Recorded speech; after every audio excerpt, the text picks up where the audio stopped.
Ukraine में cease fire या शांति का विकल्प अब खत्म हो गया है। अब पुतिन यूक्रेन के साथ साथ यूरोप के कई देशों पर अपना अंतिम आक्रमण करने वाले हैं।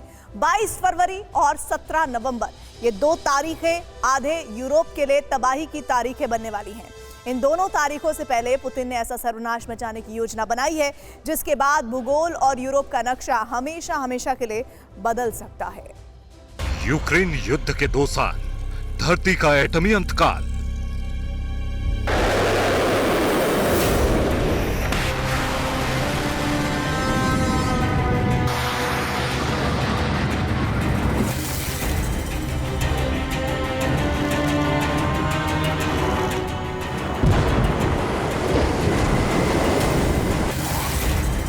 कीव में रूसी झंडा, पुतिन का चुनावी एजेंडा। 22 फरवरी को एक देश कम, 17 मार्च से पहले एटम बम।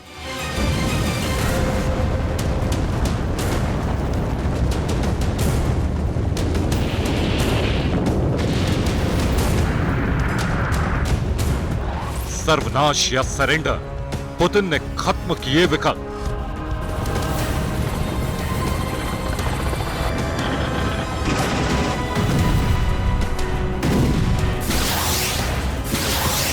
यूक्रेन युद्ध का अंतिम अध्याय, ज़ेलेंस्की बाइडेन नाटो असहाय।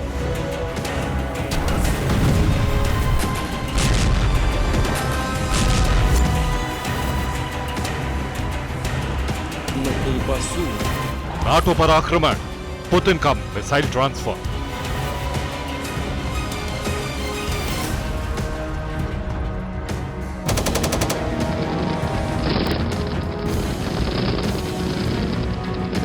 सरमत और यार्स मिसाइल सिस्टम के साथ रूस की न्यूक्लियर ब्रिगेड रात के अंधेरे में किसी अज्ञात लोकेशन से निकली।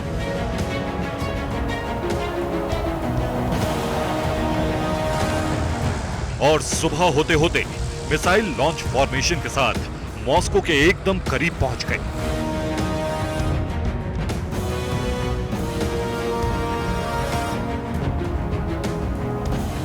एक साथ अमेरिका में 15 शहरों में एटमी विध्वंस का अकाट्य हथियार पहली बार रूस की राजधानी के पास तैनात हुआ।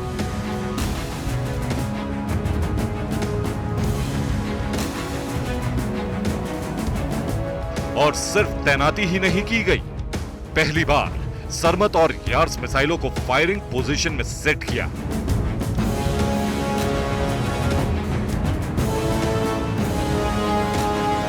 और सीरियल एटम बमों के धमाके करने का डमी अभ्यास हुआ।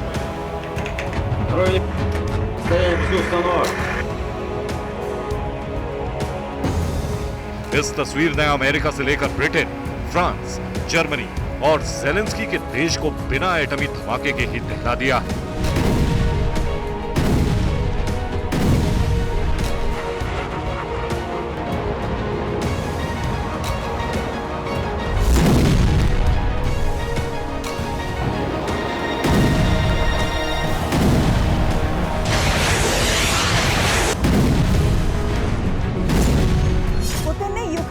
अंतिम प्लान बना लिया है। यूक्रेन युद्ध खत्म करने और विजय की घोषणा के लिए तारीख भी तय हो गई है। पुतिन मार्च में पहले यूक्रेन जी का ऐलान करेंगे। ऐसा इसलिए क्योंकि यूक्रेन युद्ध के 2 साल पूरा होने के तुरंत बाद पुतिन को राष्ट्रपति का चुनाव लड़ना है और रूस में वोटिंग की तारीख तय हो गई है। 22 फरवरी 2024 यूक्रेन पर रूस के हमले को 2 साल पूरे हो जाएंगे।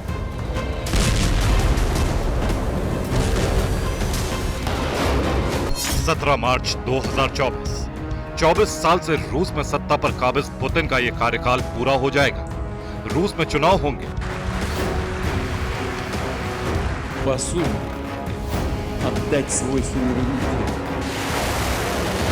22 फरवरी को रूस यूक्रेन युद्ध के 2 साल पूरे होने से पहले पुतिन, ज़ेलेंस्की, बाइडेन और नाटो देशों को सदमा देने वाले हैं।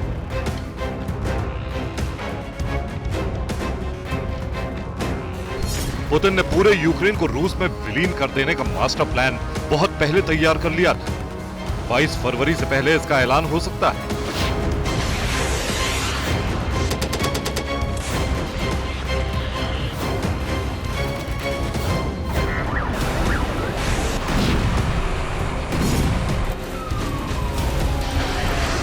यूक्रेन युद्ध में जीत का सेहरा बांधने के बाद पुतिन रूस के बड़े हीरो की तरह 17 मार्च को होने वाले चुनाव में उतरना चाहते हैं।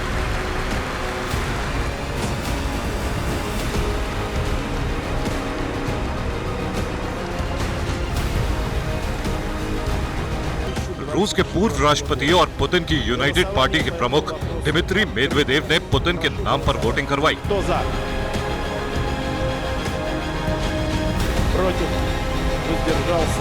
और यूनाइटेड पार्टी के सभी सदस्यों ने पुतिन का समर्थन किया।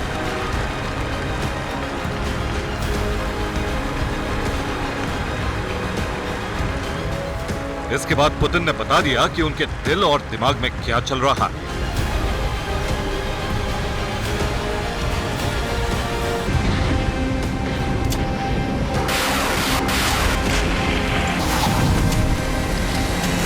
या तो संप्रभु आत्मनिर्भर शक्ति या फिर कोई वजूद नहीं।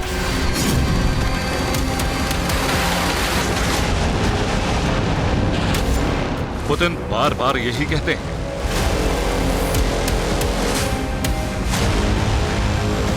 या तो रूस की जीत या फिर दुनिया का सर्वनाश। पुतिन की डिक्शनरी में हार जैसा शब्द नहीं।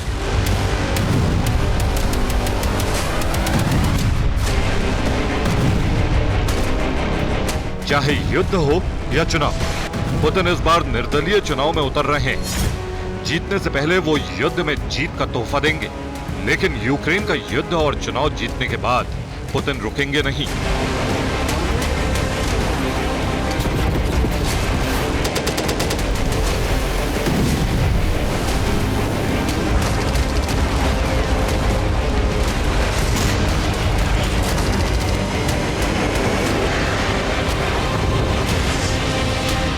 आजकल रूस में जो हो रहा है उसे देखकर लग रहा है कि पुतिन सिर्फ यूक्रेन को जीतकर नहीं रुकने वाले हैं। पुतिन इससे भी आगे की तैयारी कर रहे हैं। वो 22 फरवरी से पहले यूक्रेन जीतेंगे और 17 मार्च को चुनाव जीतने के बाद नेटो के खिलाफ एटमी जंग छेड़ सकते हैं।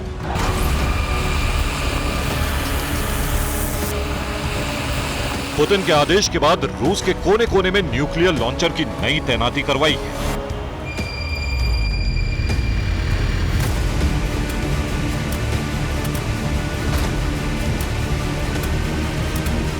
रूस की राजधानी मॉस्को में पहली बार न्यूक्लियर वॉरहेड के साथ सरमत और यार्स मिसाइलें पहुंचाकर लॉन्च रेडी फॉर्मेशन में तैनाती की गई है। आर्कटिक की 0 से भी 42 डिग्री कम के बर्फीले मरुस्थल में रूस का एटमी जखीरा है। यहाँ सरमत और यार्स का बेस तो है ही, यहाँ बर्फ के नीचे रूस की कई न्यूक्लियर सबमरीन छिपी हुई है। यूक्रेन से सटे बेलारूस में रूस ने परमाणु हथियार तैनात कर दिए हैं। पुतिन और लुकाशेंको के बीच हुई सहमति के तहत रूस बेलारूस की जमीन का इस्तेमाल लॉन्च पैड के रूप में करेगा। नई खबर यह है कि रूस ने साइबेरिया में भी कई न्यूक्लियर लॉन्च पैड एक्टिव कर दिए हैं। उधर किम के साथ पुतिन की दोस्ती और गाढ़ी होती जा रही है। उत्तर कोरिया भी पुतिन के एटमी हथियारों का एक लॉन्च पैड बन गया है।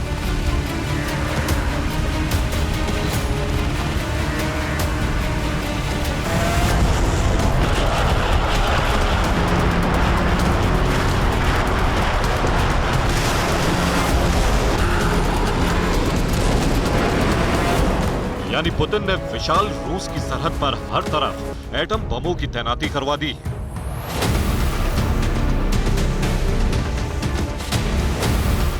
सरमत जैसी सबसे विशाल और सबसे विध्वंसक, सबसे लंबी रेंज वाली और एक साथ सबसे ज्यादा एटम बम ले जाने वाली अकाट्य मिसाइलें अपने लॉन्चर्स के साथ रूस की सड़कों पर दौड़ रही हैं।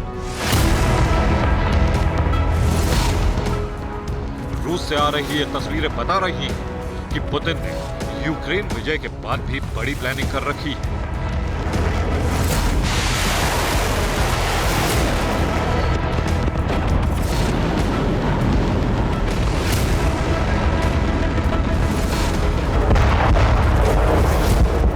रूस जब सोवियत संघ एक था तो उसके परमाणु हथियार हथियार सदस्य देशों में तैनात थे। 1991 में सोवियत संघ के टूटने के बाद यूक्रेन, बेलारूस और कजाकिस्तान समेत बाकी सदस्यों ने सभी परमाणु हथियार रूस को सौंप दिए थे और इसके बाद से रूस ने अपनी सीमा के बाहर कभी भी परमाणु हथियारों की तैनाती नहीं की। लेकिन अब पुतिन ने रूस की एटमी रणनीति बदल दी है। अमेरिकी air defence system third, GMD और पेट्रियट को ध्वस्त करने के लिए रूस ने अपनी इंटरकॉन्टिनेंटल बैलिस्टिक मिसाइल को और घातक बनाने की योजना बनाई है। मिसाइलों के अमेरिकी एयर डिफेंस सिस्टम की पकड़ में न आने की तकनीक विकसित की जा रही है।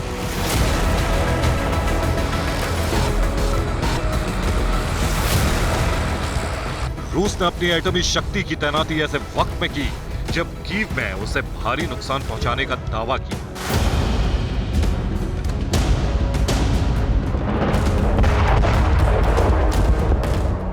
यूक्रेन की 92वीं ब्रिगेड ने रूस के सैन्य काफिले पर बड़ा हमला किया है। हमले में रूसी ट्यूल पेन मोटार तबाह करने का दावा किया।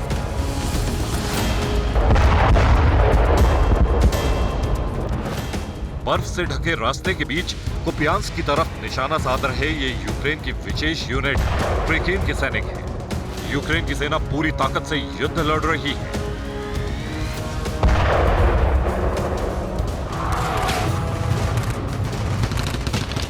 यूक्रेन की सेना सिर्फ चिंगारियां दिखा रही है, लेकिन पुतिन ने एटम बमों की बारिश करवाने की तैयारी कर ली है।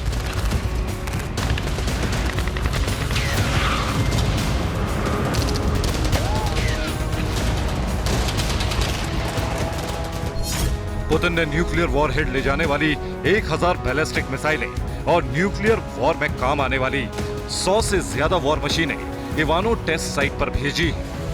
रूस ने परमाणु हथियार से lace cruise avant-garde hypersonic vehicle की टेस्टिंग की है। एवनगार्ड हाइपरसोनिक व्हीकल 33,000 किलोमीटर प्रति घंटे की रफ्तार से धरती के किसी भी कोने में 30 मिनट के अंदर परमाणु हमला करने में सक्षम है। अभी तक दुनिया में ऐसी कोई तकनीक नहीं बनी है जिससे एक बार लॉन्च होने के बाद एटम बम से लैस एवनगार्ड हाइपरसोनिक व्हीकल को रोका जा सके।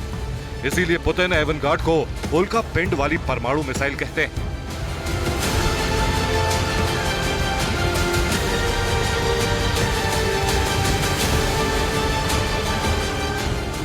एवनगार्ड, सरमत और यार्ड से पेंटागन को सबसे ज्यादा टेंशन होती है।